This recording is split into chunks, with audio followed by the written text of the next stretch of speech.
fazer uma pergunta simples. Você já parou para pensar de onde veio a imagem que você tem do inferno? Fogo eterno, demônios com tridentes, almas queimando num lago de enxofre, um Deus que criou você por amor, mas que assiste os seus próprios filhos queimando para sempre se eles errarem. De onde é que veio tudo isso? Porque se você não se perguntou, eu me perguntei muito sobre isso e eu fui atrás. Eu abri os textos originais da Bíblia, em hebraico, em grego, em aramaico, os 3 idiomas em que ela foi escrita. E eu descobri algo que mudou tudo para mim. A palavra inferno não existe na Bíblia. Não aparece nos textos originais da Bíblia, nenhuma vez em nenhum dos 3 idiomas. Essa palavra simplesmente não está lá. Então, de onde veio isso? Quem colocou e por que colocou? Nesse vídeo eu vou fazer uma investigação. Eu vou voltar nos textos originais, vou examinar cada palavra que foi traduzida como inferno, vou mostrar o contexto histórico e vou rastrear século por século como esse conceito foi construído e por quê. E eu já te aviso, quando você entender o que eu vou te mostrar aqui, você nunca mais vai ler a Bíblia da mesma forma. Antes de qualquer opinião, vamos aos fatos. A Bíblia ela foi escrita em 3 idiomas. O Antigo Testamento está em hebraico, com partes em aramaico, e o Novo Testamento em grego. E em nenhum desses idiomas existe a palavra que signifique inferno como você conhece hoje. O que existem são 4 palavras diferentes com significados completamente diferentes que ao longo de séculos foram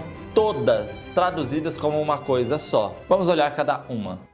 A primeira palavra é Sheol, aparece 66 vezes no Antigo Testamento. E o que Sheol significa? Significa simplesmente o lugar dos mortos. Só isso. Não tem fogo, não tem punição, não tem demônios. É um lugar descrito como silêncio, escuridão e esquecimento, para onde todo mundo vai quando morre, sem distinção. Olha essas passagens. Em Gênesis 37, Jacó, o patriarca, o escolhido de Deus, diz que vai descer ao Sheol em luto pelo filho. O próprio Jacó vai para o Sheol. No Salmos 89, o salmista pergunta: que homem há que viva e não veja a morte, que livre a sua alma do poder do Sheol? A resposta implícita é nenhum. E em Eclesiastes 9:10 está escrito: tudo quanto te vier a mão para fazer, faze-o conforme as tuas forças, porque no Sheol não há obra, nem projeto, nem conhecimento, nem sabedoria. Percebe? Sheol não é um lugar de castigo, é o destino universal dos mortos, justos e injustos, reis e escravos, santos e pecadores, todo mundo vai para o mesmo lugar. A Enciclopédia Judaica, que é uma das maiores fontes de referência sobre o judaísmo, diz literalmente: no Sheol do Antigo Testamento não há distinções morais. E aqui está o ponto mais importante, porque em nenhum momento, em nenhuma das 66 vezes que Sheol aparece, ele é descrito como um lugar de castigo eterno. Não existe fogo no Sheol,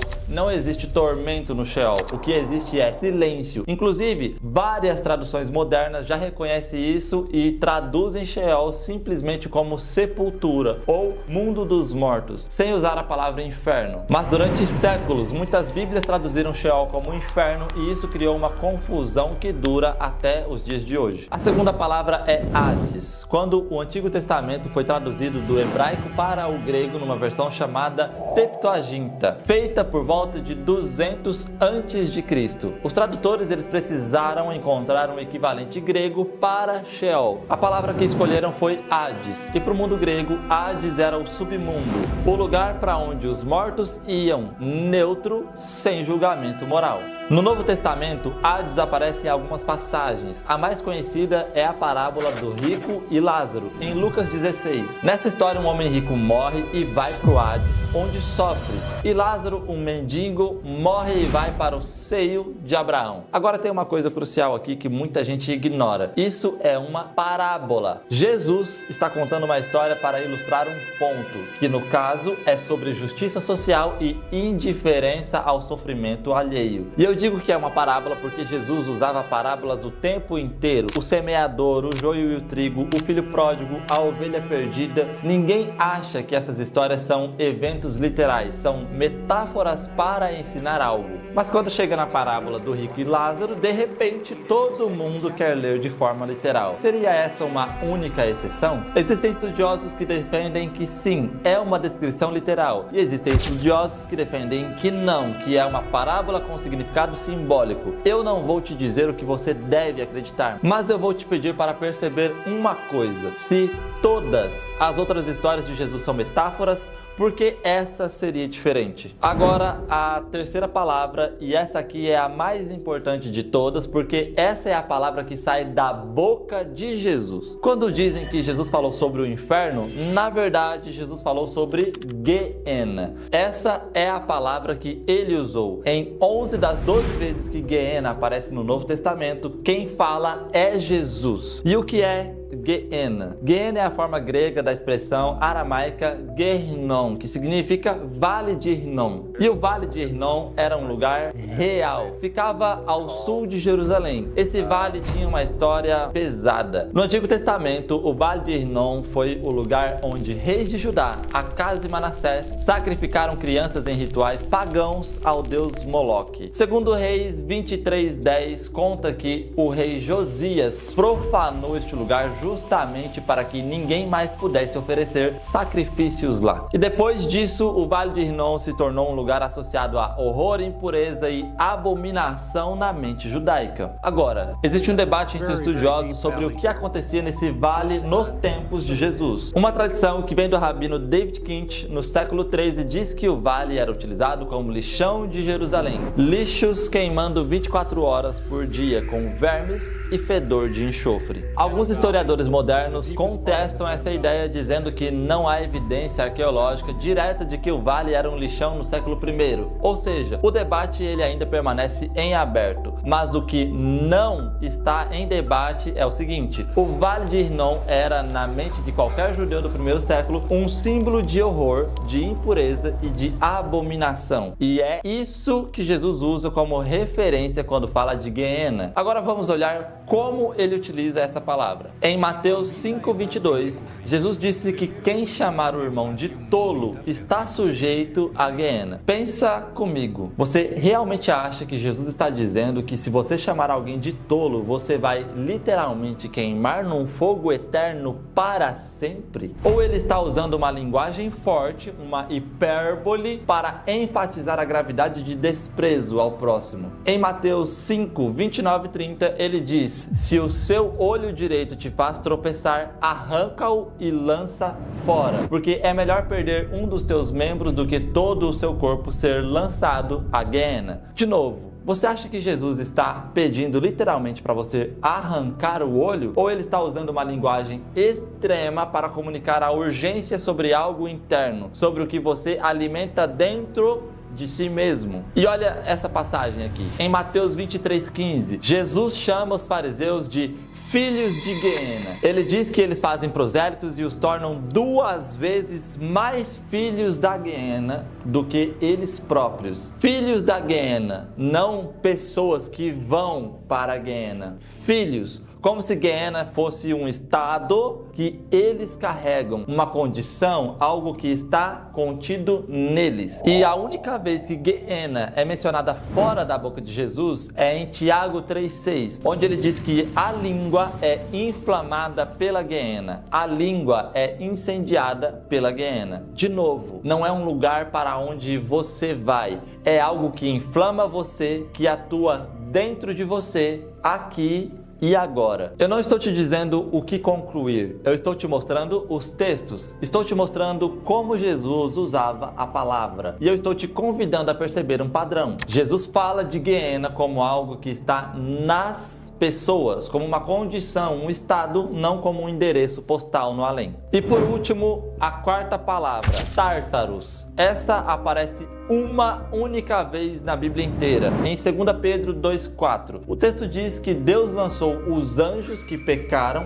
ao Tártaros, não os humanos, os anjos. E aqui tem algo curioso. Tártaros é uma palavra mitológica grega. Na mitologia, Tártaros era a prisão dos titãs, seres divinos que foram derrotados por Zeus. O autor de 2 Pedro pega esse conceito cultural grego e e aplica aos anjos caídos. Mas o ponto é, essa palavra não se aplica aos seres humanos em nenhum momento e aparece uma única vez. No entanto, nas traduções tradicionais, ela também virou inferno. Então, recapitulando, temos 4 palavras em 3 idiomas diferentes com significados completamente diferentes. Sheol em hebraico, o mundo dos mortos, neutro e sem castigo. Hades em grego, equivalente de Sheol, o submundo neutro. Geena em aramaico, referência ao vale de Hinnom, usada por Jesus como metáfora de um estado de horror e impureza. E Tártaros em grego, prisão mitológica de anjos e não de humanos. 4 palavras, 4 textos, 4 significados. Todas foram traduzidas como uma única palavra, inferno. A pergunta que fica é, como isso aconteceu? Quem fez isso e por quê? É exatamente o que eu vou te mostrar agora. O que eu vou te mostrar agora é uma timeline, uma linha do tempo de como o conceito de inferno foi transformando ao longo de mais de 2000 anos. E eu quero que você preste atenção em cada etapa, porque vai ficar muito claro como nós chegamos até aqui. No judaísmo mais antigo, e estamos falando do período em que o Antigo Testamento foi escrito,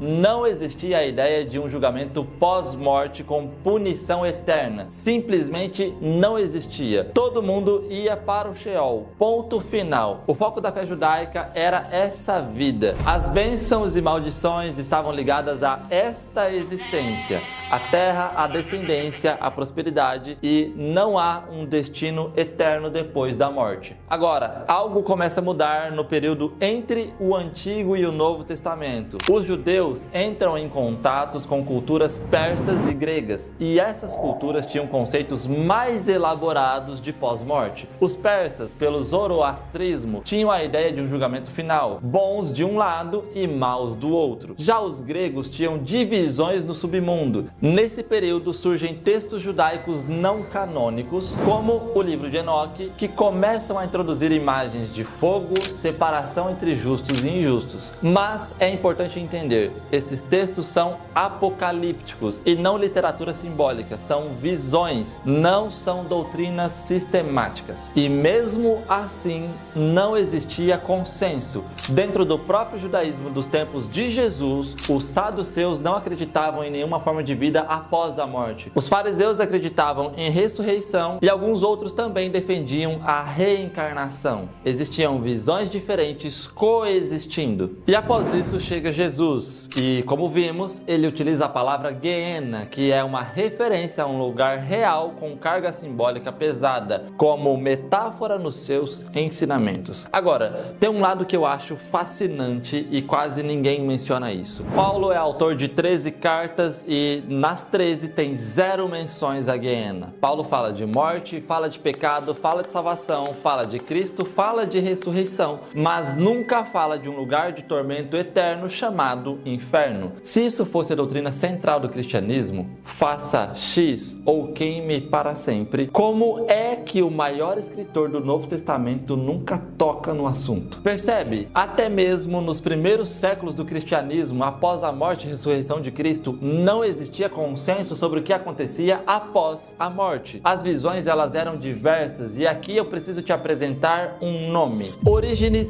de Alexandria. Orígenes viveu no século 3 depois de Cristo e é considerado um dos maiores teólogos e pensadores da história do cristianismo. Ele escreveu mais de 2000 obras, era brilhante. E Orígenes ensinava algo chamado apocatástasis, a restauração universal. A ideia de que no final todos seriam restaurados, todos, inclusive os mais pecadores, porque o amor de Deus era grande demais para permitir que qualquer criatura ficasse eternamente separado dele. Para Orígenes, se existia alguma forma de punição após a morte, ela era corretiva e não eterna. Era como um processo de purificação e não um castigo sem fim. E ele não estava sozinho nisso. Gregório de Nissa, outro gigante da teologia cristã, um dos 3 pais da Capadócia, reverenciado como santo, também defendia a restauração universal. E aqui está o detalhe mais revelador. Orígenes foi condenado como herege no Concílio de Constantinopla em 543. Mas e Gregório de Nissa? nunca. Até hoje é venerado como santo, nunca foi condenado por essa doutrina. Ou seja, dentro do próprio cristianismo primitivo, a ideia de que todos seriam salvos e de que não existe inferno eterno era defendida por figuras centrais e não eram hereges marginais, eram pilares da teologia cristã dos primeiros séculos. E então chega o século IV e aí duas figuras mudam absolutamente tudo. A primeira é Agostinho de Hipona. Agostinho consolida a doutrina do inferno eterno como posição dominante na teologia ocidental. Para Agostinho, a punição dos ímpios é eterna, irreversível e justa. É importante dizer, Agostinho era sim brilhante, mas ele era um teólogo, uma voz entre muitas outras, só que a história favoreceu a posição dele. E vamos ver o porquê.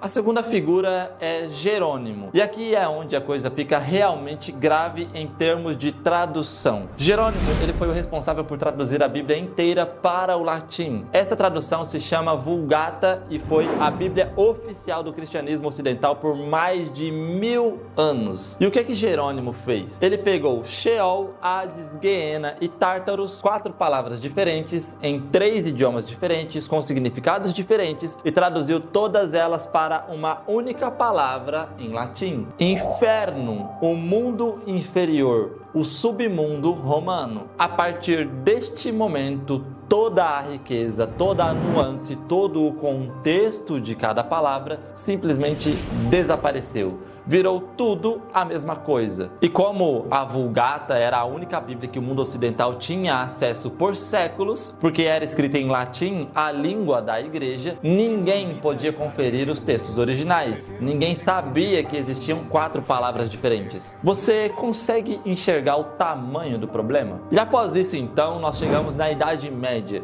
E aqui acontece algo que eu considero talvez o evento mais influente de todos nessa história. Em 1320, um poeta italiano chamado Dante Alighieri publica a Divina Comédia, uma obra de ficção, um poema épico de literatura. Nessa obra, Dante descreve o inferno com detalhes vívidos, com 9 círculos, cada um com um tipo de pecador, com demônios torturando as almas e lago de fogo e gelo eterno ao mesmo tempo. É absolutamente aterrorizante. E aqui é que está o ponto. A imagem que a grande maioria das pessoas tem na sua cabeça quando pensam em inferno não vem da Bíblia, vem de Dante Alighieri. Demônios com tridentes, Dante. Os círculos do inferno, Dante. O lago de enxofre com almas gritando, Dante. Nada disso está descrito nos textos originais da Bíblia. Sheol equivale a um silêncio. Geena é um vale.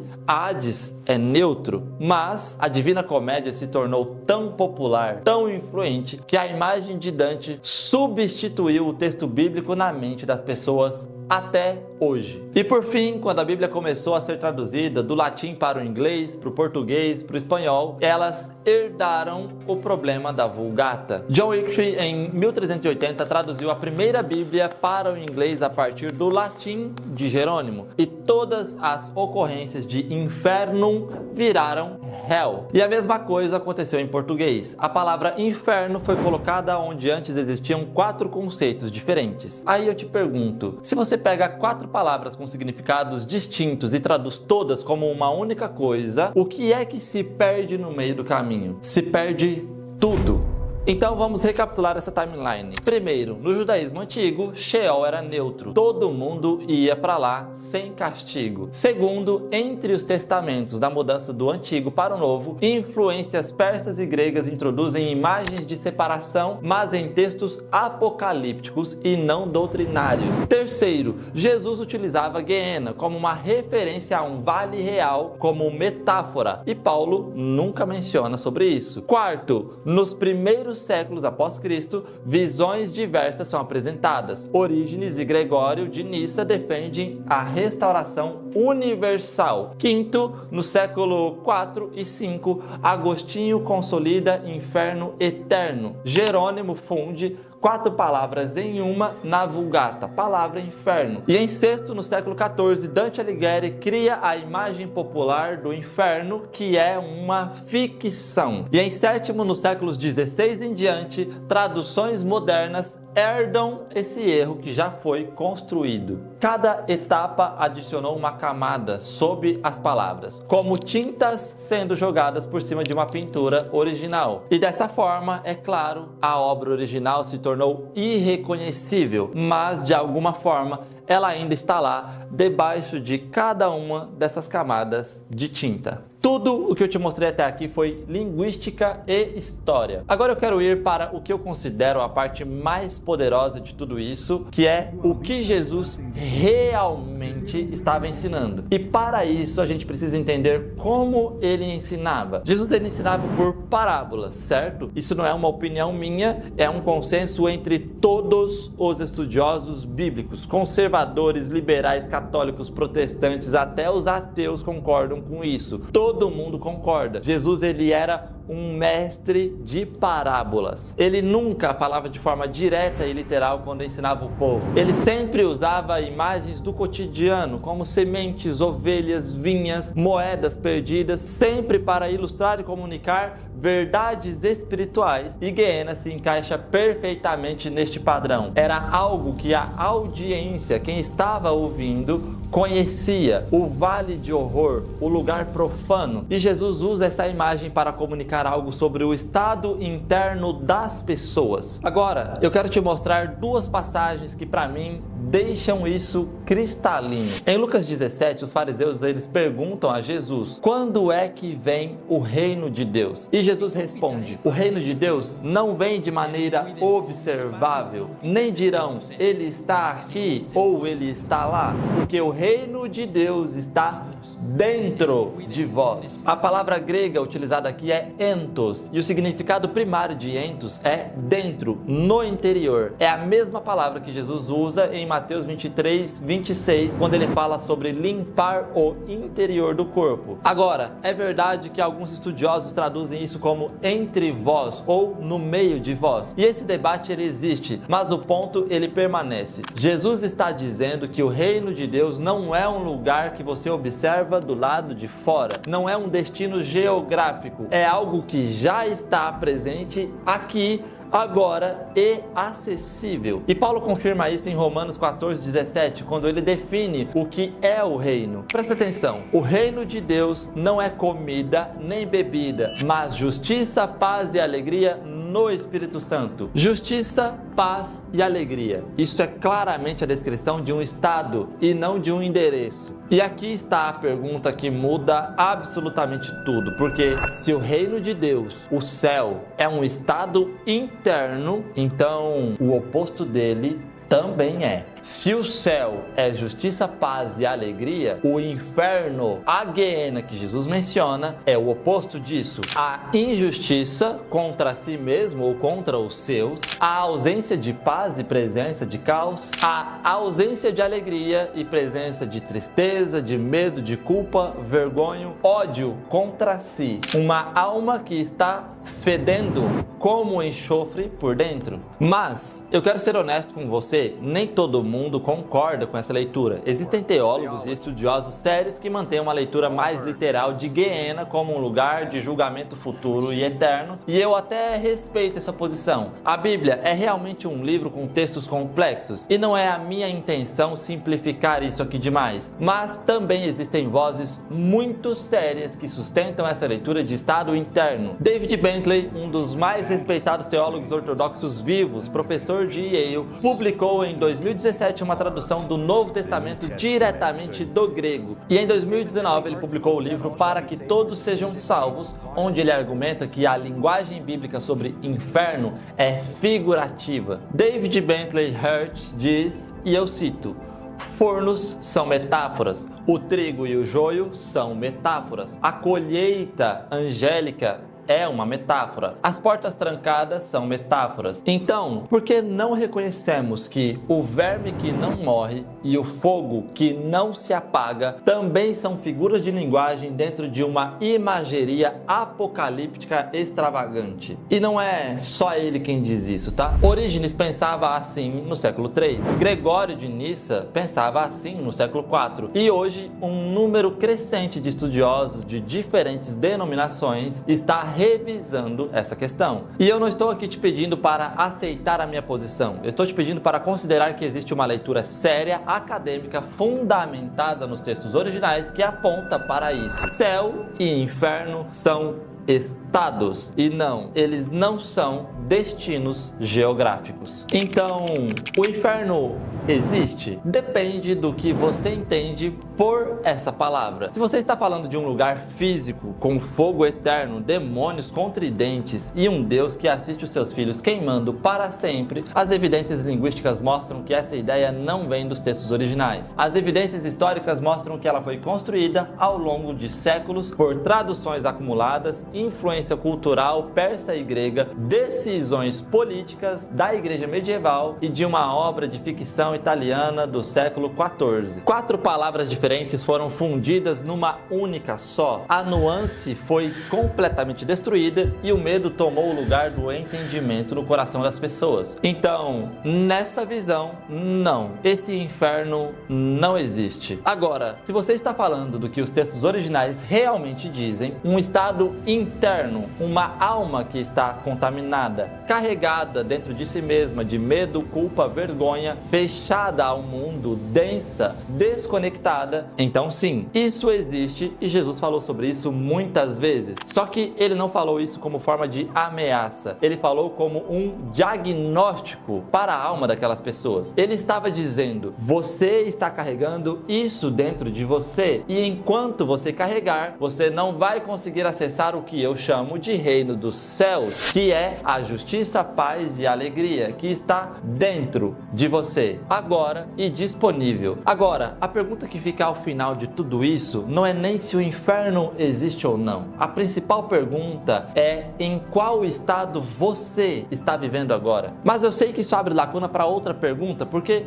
se o céu e o inferno são estados internos, o que é então que determina esse estado? Do que é que nós somos feitos? O que é esse termo dentro que Jesus utilizava? Porque nós já estamos há 2000 anos depois de Cristo. E hoje a ciência chegou no laboratório e descobriu algo que muda completamente o que você entende sobre si mesmo e sobre a realidade que você percebe. E é isso que eu vou te mostrar no próximo vídeo.